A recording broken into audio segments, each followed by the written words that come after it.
Pria ini karena tidak bisa menghasilkan uang. Jadi dia disiksa oleh istri setiap hari. Semua orang mengatakan bahwa dia tidak punya masa depan. Tetapi dia adalah agen khusus nomor 1 punya Korea.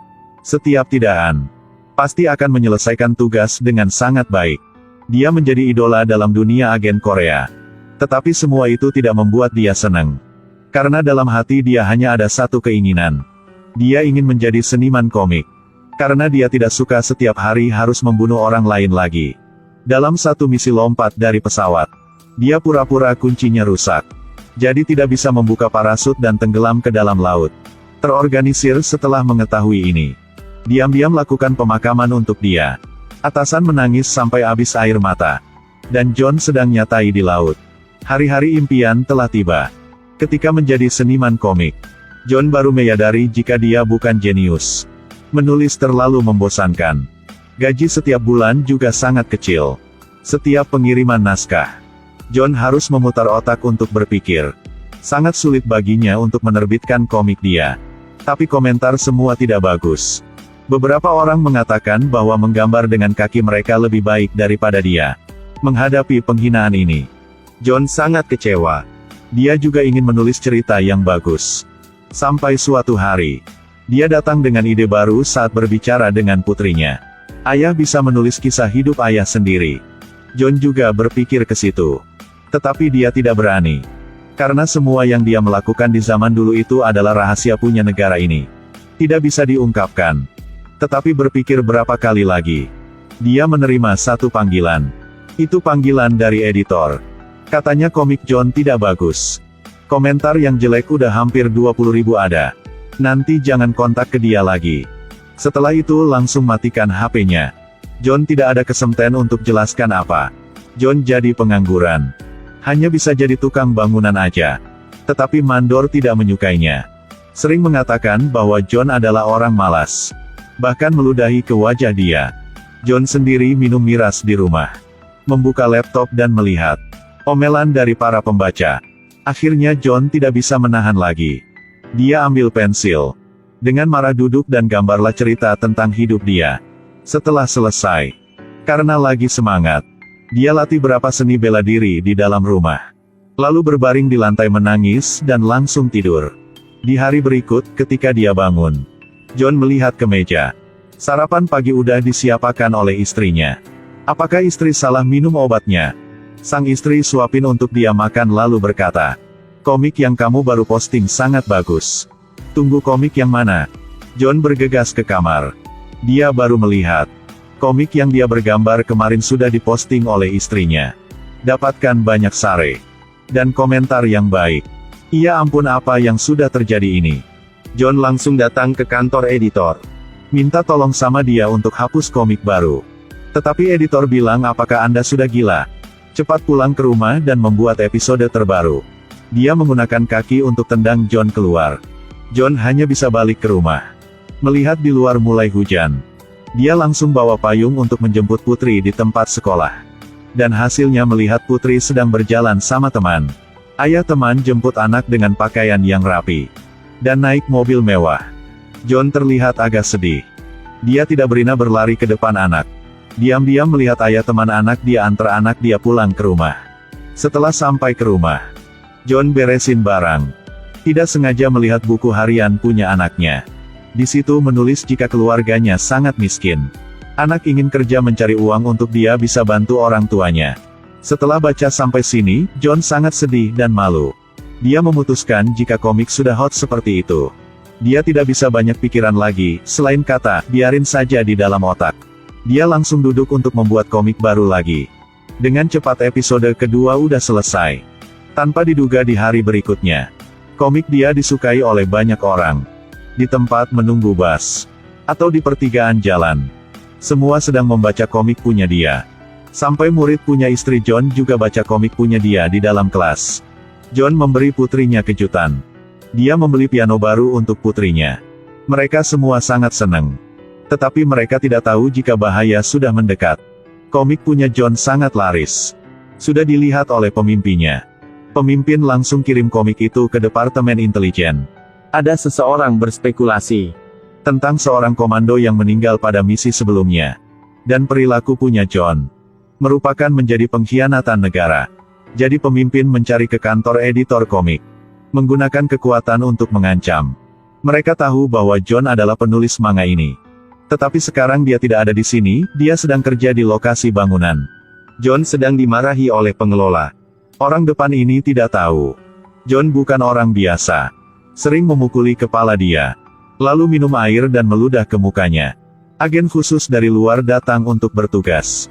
Mereka masuk ke dalam toilet. Melihat John sedang cuci mukanya. Identitas asli punya John adalah agen rahasia. Karena pengkhianati negara. Mereka datang untuk menangkap John. John tahu tidak bisa bersembunyi lagi. Suasana tiba-tiba berubah. Mereka mulai bertarung. John sendiri bertarung dengan banyak agen. Dia mengalahkan semua dengan cepat. Tidak sampai 1 menit mereka sudah berbaring di lantai toilet. Semua itu terlihat oleh pengelola sedang membuang air besar. Dia ketakutan tidak berani omong apa. John mencoba beberapa pukulan di depan orang itu. Orang itu ketakutan. Menangis sampai memanggil ibunya. John tidak ingin membuat sulit bagi orang itu jadi dia langsung pergi. Setelah sampai ke rumah, dia langsung menelepon ke istrinya. Katakan pada istri identitas dia yang sebenarnya. Sekarang identitasnya terungkap, jadi dia diburu. Harus berkemas untuk melarikan diri. Tetapi istri tidak percaya. Dan langsung matikan HP-nya. John hanya bisa sendirian beresin barang. Tiba-tiba, ada 2 bom asap dari luar dilempar ke dalam. John dengan cepat menutup hidungnya. Banyak agen melompat ke dalam. John tetap tenang. Bertarung dengan mereka. Tetapi sayangnya, dia disetrum dari belakang. Lalu John langsung pingsan. Ketika dia bangun kembali, John sedang di ruang interogasi. Pemimpin masuk ke dalam.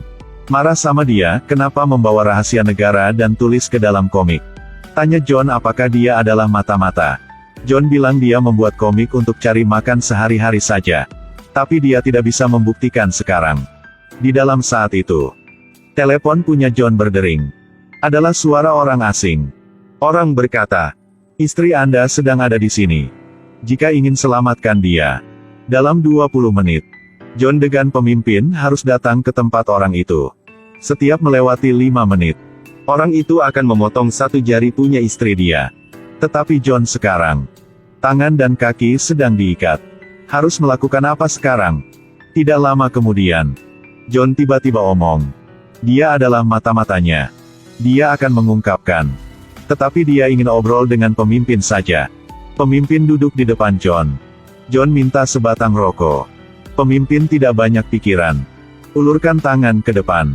Kemudian ditinju oleh John sampai pingsan. John ambil pensil punya dia. Membuka borgolnya. Menunggu agen lain masuk ke dalam. John ambil pistol arahkan ke kepala pemimpin untuk menancamnya. Dan seperti itu John berhasil maksa pemimpin masuk ke dalam mobil. Berdua berjalan ke tempat orang itu untuk selamatkan istri John.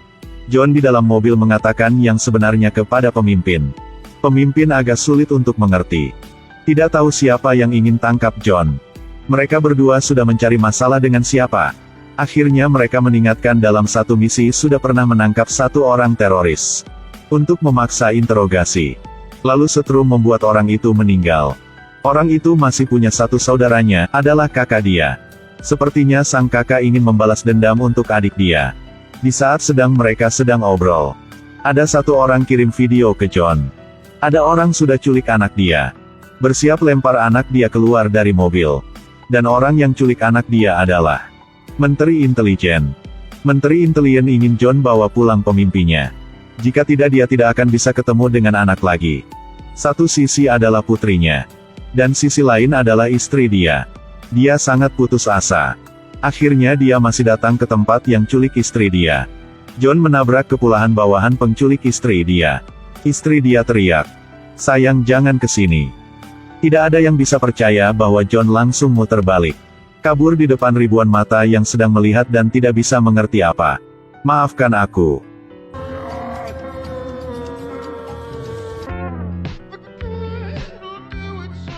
Tindakan ini membuat penculik tidak bisa mengerti.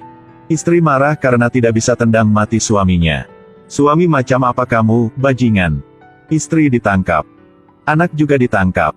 Situasi mendesak ini Dia hanya bisa telepon dan bernegosiasi sama mereka. Minta waktu akan datang untuk selamatkan istrinya. Lalu langsung kembali untuk selamatkan anaknya. Tapi baru setengah jalan, Putri sudah kirim pesan untuk dia. Mengatakan bahwa dia sudah diselamatkan oleh orang lain.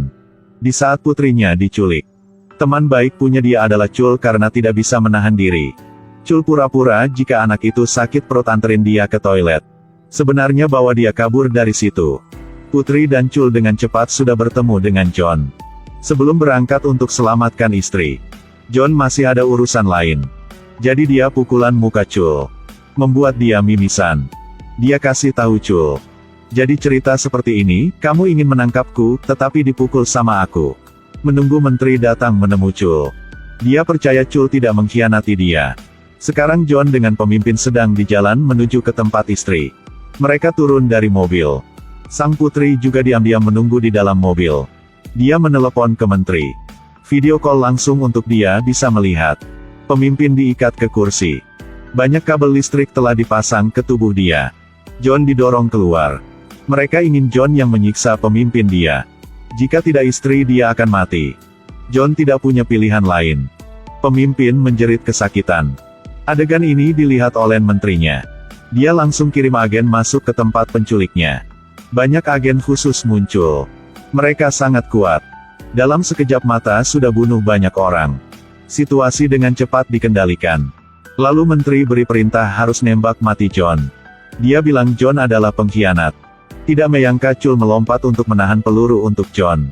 Chul sudah lemah. Jatuh ke dalam pelukan John. Mata Chul melihat ke dia. Ucapkan kata-kata terakhir. Tapi John mengatakan, kamu tidak akan mati, tenang saja. Chul. Ternyata aku belum mati.